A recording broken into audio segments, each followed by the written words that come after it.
You ever catch someone mid-lie and they don't flinch? That's when you realize they've done it so many times, it's second nature. That's when you know you've been played for a fool. It was a Thursday night, close to midnight. I was in the garage, fixing up the old Harley I hadn't ridden in months. Just needed a breather. Lately, everything at home felt off. The laughs were gone. The warmth? Non-existent. My wife, Lauren, had turned cold. Not cold like winter, cold like ice in your veins. Sharp. Heartless. That night, she came back wearing a tight red dress I hadn't seen before. The kind of dress that clings to curves and advertises a good time. Her lipstick was smeared just enough to make your stomach turn if you cared enough to look closely, which I did. Where were you?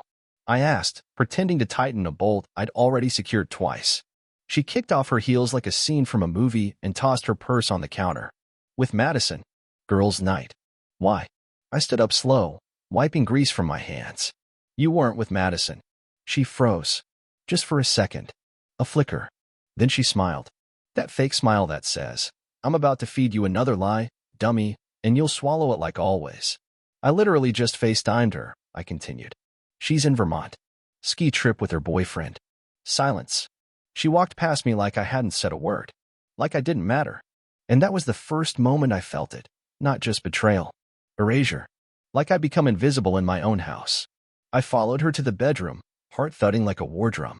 She pulled off her earrings, one by one, staring into the mirror. Tell me, Lauren, tell me where you really were. She didn't even turn around. Why does it matter? You wouldn't understand. And then she said it. The words that would burn themselves into my skull for the rest of my life. I've never had much fun with anyone. My affair partner makes you look boring. Boom. Just like that. No shame. No remorse. She said it like she was talking about a Netflix show she liked better than another. Like I was a failed episode. I don't remember what I said next. Maybe I didn't say anything. Maybe my silence said everything. But I remember her laugh, low, smug, disgusting. You always wanted the quiet life, Ben. Movie nights. Roast dinners. Predictability. But I wanted passion. You never listened. I listened, I finally said, voice raw. I listened every time you cried about your job. Every time you said you felt alone. I was there. Always. You just stopped seeing me. She finally turned around. Well, maybe if you weren't so damn boring, I wouldn't have had to go find someone else. It hit like a punch to the gut. All those years, 6, to be exact, swept aside with one sentence. I thought about our wedding. Her vows. The tears. The promises. All of it was a joke now. I asked, who is he? She shrugged. Does it really matter? He's better at everything. In bed. In life. He's a real man. The worst part wasn't that she cheated. The worst part was how proudly she wore it. Like she'd finally been unleashed, like lying had become a hobby and betrayal her oxygen. I didn't sleep that night. Just sat on the porch until dawn, listening to the wind and wondering how long I'd been living with a stranger. I remembered the way she used to fall asleep on my chest. The way she used to write little notes and leave them in my lunchbox when I worked construction. The way she used to say, forever, Ben, no matter what. What a joke. I didn't cry. Not that night. I felt too hollow for that. Like she'd carved out my chest and replaced my heart with a gaping void. The truth was now inescapable. I was married to a liar. A performer. A manipulator. And the curtain had just dropped. That red dress haunted me the rest of the night. It wasn't for girls' night. It was for him. The next morning, the sunlight hit our bedroom like nothing had happened. But something had. Everything had. Lauren lay in bed with her back to me, her breath steady like someone without a single worry in the world. Mine was ragged. My mind was burning. I didn't say a word. I just got up, showered, and sat at the kitchen table, staring at my coffee like it had answers. I replayed every conversation we'd had in the last 6 months. The moments I ignored, the way she kept her phone face down, how she started going out more, how she stopped asking me how my day was. It all seemed so small until now. Now, it was the whole damn puzzle. I couldn't sit still. I grabbed her phone off the counter when she went to shower. She never used to have a password. Now she did. 6 digits. I guessed her birth date. Locked. Tried our anniversary. Locked. Tried his name. I didn't know it yet, but I would.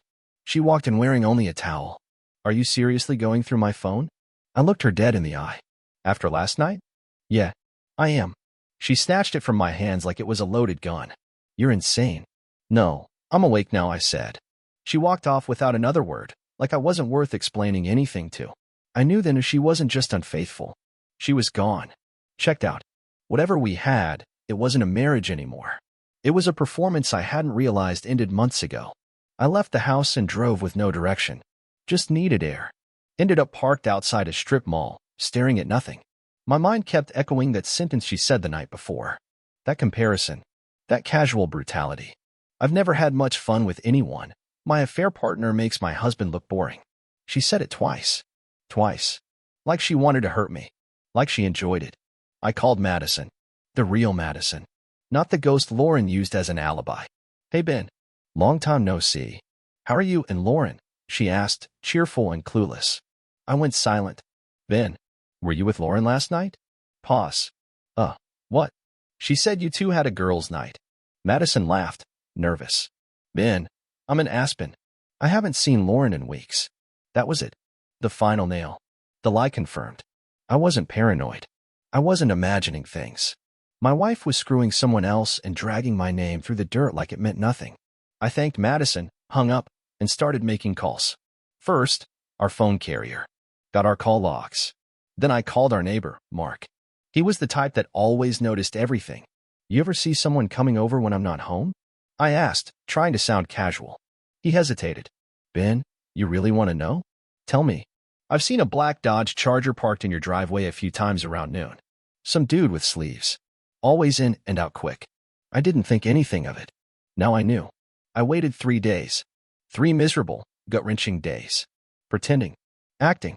Watching. She still left at weird hours. Still texted with a little smirk on her face. I stayed silent. I needed proof. Not for closure. I was past that. I needed the truth to punch her in the face the way her lies had punched me in the soul. Thursday afternoon, I took a long lunch break and drove back home. Parked around the corner. Watched. Waited. At exactly 12:24 p.m., the Charger pulled up. I knew he was cocky the moment I saw him step out. Aviators. Tattoos up to his neck. Walked like the world owed him something. He knocked once. The door opened before he finished. She pulled him inside like a starving woman pulls a plate of food. They didn't see me, but I saw them. I saw enough. And that was it. The moment I knew there was no going back. No apology. No fixing. No couples therapy or fresh start. Just ashes. She was gone long before her body left the house.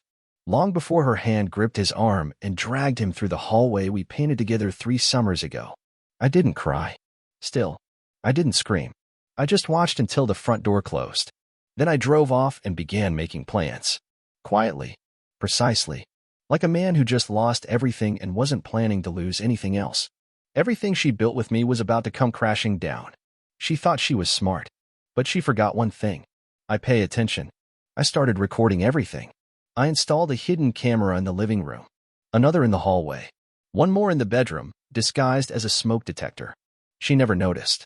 She was too busy living in her fantasy. Too busy sneaking in that human garbage with neck tattoos and a smirk like he owned what I built. For a week, I said nothing. I kissed her on the forehead when I left for work. Asked how her day went. Told her she looked nice. The whole time, I was stacking evidence like bricks in a wall. Cold. Focused. But inside? Inside I was crumbling. I'd wake up at 3 a.m. with my chest tight, soaked in sweat. Not from nightmares, from reality. The woman I married, the one who once sobbed when I proposed, was giving herself to someone else in our home. On our sheets. The ones we bought together with matching pillowcases. The ones she picked out. There was a moment, I remember it clear, where I stood in the kitchen watching her make coffee, humming some pop song like nothing had happened, and I felt physically sick. I had to excuse myself just to keep from vomiting. She was that far gone.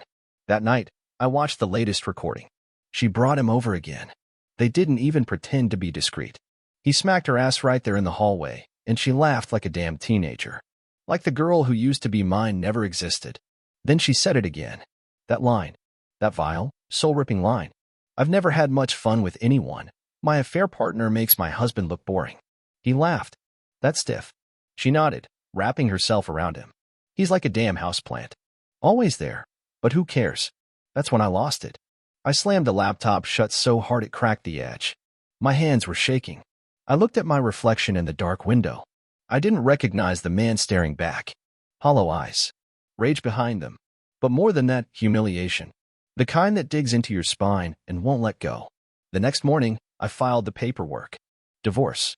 Irreconcilable differences. I didn't include the videos yet. I was saving those. Not for the court. For her. She came home late again that night. Lipstick smeared. Hair messed up. I was sitting at the table, wine poured for two, divorce papers neatly placed in front of me. She looked surprised. What's this? Your exit. She laughed. Like I was joking. Like it was another one of my overreactions. You're being dramatic. I stood, slow. You want to talk dramatic?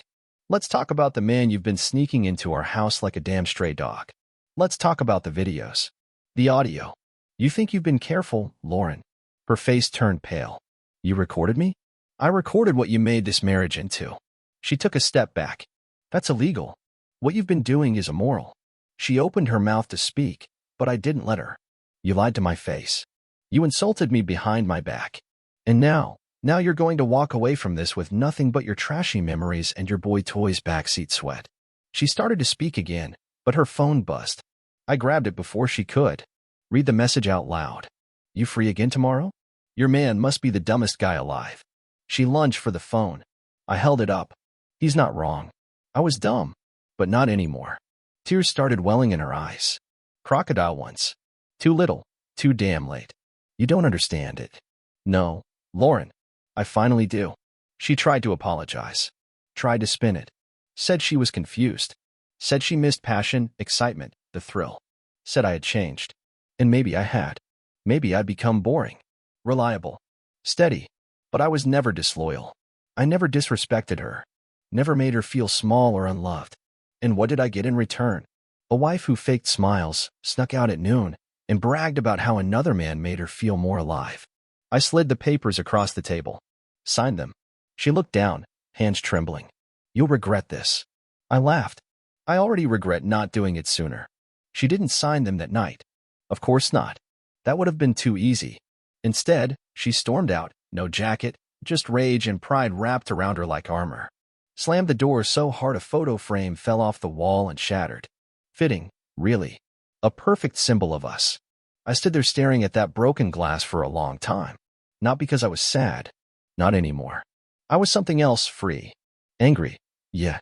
Torn to pieces inside. But also lighter. Like I'd been carrying around a corpse and finally set it down. 2 days passed. No calls, no texts from her. I knew where she was. He had a condo downtown. Probably thought I'd come crawling after her, begging. That's what she was used to. Manipulation. Drama. Guilt games. But I didn't chase her. I made copies of the videos. Sent them to my lawyer. Booked a hotel and started moving my essentials out. The rest? She could rot with it. The turning point came when her sister, Emily, called me. Voice trembling. Said she didn't know what was happening, but Lauren showed up crying, talking about how I ambushed her with divorce papers and spied on her like a psycho. I didn't even get mad. Just asked Emily, does she know you and I talk? There was a long silence. I figured she wouldn't want me to know the truth, she said quietly. But I always suspected something. The way she'd brag at family dinners. The smugness. That smugness was gone when Lauren finally came home 3 days later. She looked like hell. No makeup, hoodie on, eyes puffy. You moved out. I did. You're not even gonna fight for this? That was rich. Fight for what? The fantasy you destroyed? The bed you desecrated? The vows you spit on? Her lip quivered.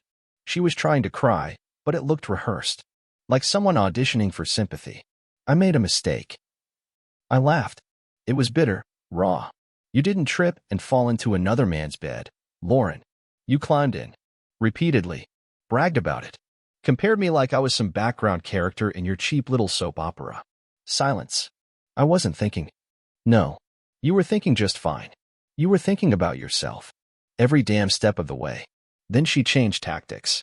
It wasn't just about the bedroom. He listened to me. He made me feel alive. And I didn't? Her voice dropped to a whisper. Not for a long time. There it was. The gut punch. She wanted fireworks every night. Passion. Lust. That nonstop thrill that burns hot and fast and leaves nothing but ashes behind. I gave her stability, loyalty, patience. But to her, that was boring. Forgettable. I cooked for you, I said, voice low now. Took care of you when you had surgery. held you when your father died, took double shifts when you lost your job. All of that boring. She looked down. I was your husband, Lauren. I was your home. But you wanted fireworks. So you blew the house up. She started crying for real now. Heavy, ugly sobs. But there was nothing left to comfort. Nothing left to protect. She'd burned it all. I want to fix this, she whispered. I shook my head. It's unfixable. And you don't want to fix us. You want to fix your reputation. Your image. You want to feel like you're still the victim in a story you wrote with blood on your hands. She broke down, full collapse to the floor. Begging. Apologizing. Throwing out memories, anniversaries, things she thought might matter. And maybe once they did. But not anymore. I walked past her. Grabbed the last box of my things. Paused at the door. For what it's worth, I said, not even sure if I meant it, I hope he makes you feel alive every day. Because when he gets bored of you, and he will, I won't be here to pick up the pieces. She sobbed harder. I left without looking back. The first night alone in the hotel hit differently. Not like freedom. Not yet. More like standing on the edge of a cliff after being pushed there, still feeling the wind from the fall. I laid on the bed, clothes still on, shoes dangling halfway off my feet, staring at the ceiling as the silence roared louder than any screaming fight we'd ever had. I kept replaying it all, the good, the bad, the sickening. Her laugh when she was lying. Her cold stare when I caught her. The way she begged at the end like none of it mattered. Like the betrayal didn't go bone deep. I opened my phone, not to call her, but to scroll through old photos. I knew it was a mistake, but I did it anyway. There she was, Lauren, at our engagement party, in that pale green dress, grinning up at me like I was her whole world. How do people fake it that well? How long was she pretending? I looked at my own face in the photo. So damn proud. So sure. If only I could reach through the screen and warn that guy. Don't fall for it. She's going to break you. The next day, I met with my lawyer. Showed him the recordings. He didn't flinch, he'd seen worse, but he nodded with quiet approval. This'll get you a clean break. And if she tries to fight for anything, we'll bury her in truth. I didn't want revenge. Not really. I just didn't want her to win by default. I wasn't going to let a woman who told another man that her husband was a houseplant walk away with half of what I bled for. That night, I got a message from her. No words. Just a photo. Of us. One of those fake happy ones. Her head on my shoulder. Me holding a glass of champagne. It was our anniversary 2 years ago. We were at some overpriced restaurant, and I remember thinking it was one of the best nights we'd had in a long time. She sent it like it was some kind of lifeline. Like the memory could erase everything that came after. I didn't respond. Instead, I blocked her number. Because the truth was, every good moment with her had a shadow now. I couldn't tell what was real anymore. If she smiled, was it for me? If she cried, was it another performance? I couldn't trust any of it. And when trust is gone, love's already dead. Over the next week, I started getting the calls. Her mom, her best friend, even her cousin, who I hadn't spoken to in 3 years. All of them saying the same thing: she was sorry. She regretted it. She wanted to talk. I told every single one of them the same thing.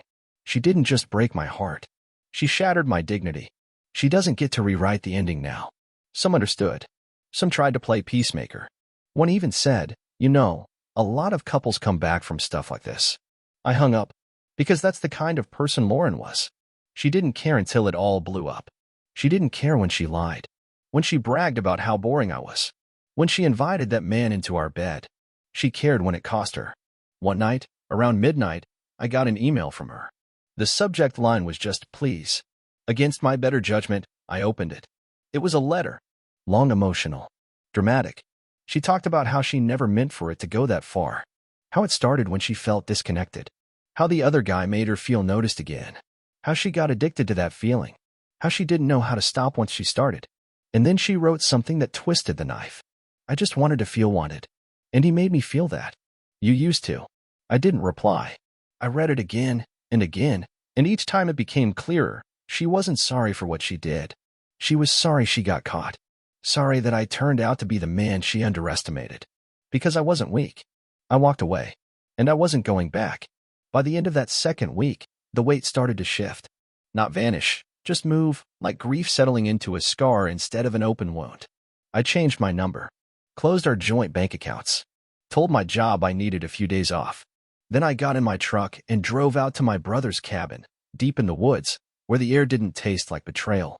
The first night there, I barely slept. My mind kept racing. Every creak of the floorboards sounded like her footsteps. Every gust of wind felt like her ghost pressing against the window. It was like she was still haunting me, even miles away. But the next morning, something shifted. I walked outside barefoot, stood on the cold wooden porch, and let the sunlight hit my face. And for the first time in what felt like months, I breathed. Deep. Real. Full. No lies. No fake smiles. No pretending. Just silence. Just me. I spent the next few days cleaning the place up, chopping wood, cooking for one. And with every swing of the axe, with every burnt pancake or cracked egg, I felt a little more alive. A little more like myself again. The man I was before Lauren twisted him into a doormat. And then the letter came. No return address. Just my name, scribbled in that familiar, almost too perfect handwriting. I sat with it for an hour before opening it. Part of me didn't want to give her the satisfaction. But curiosity? That still had its hooks in me. It wasn't long. A few paragraphs. No tears on the page. No lipstick marks. Just words. I don't know who I am without drama, she wrote. I think I liked watching you suffer because it reminded me I had power. That I mattered. I hate myself for that. But I also miss you. I miss your stillness. Your loyalty. I thought I wanted fire, but I didn't realize how much I needed your calm. And then, I know I don't deserve another chance, but if I asked for one, would you even think about it? I read it twice. Then I tore it up and threw the pieces into the fire. Because I'd spent weeks replaying every lie, every insult, every time she made me feel like I was nothing, and this wasn't an apology. This was a test. A trap. A last-ditch attempt to see if I was still under her spell. But I wasn't. I didn't need her chaos to feel alive.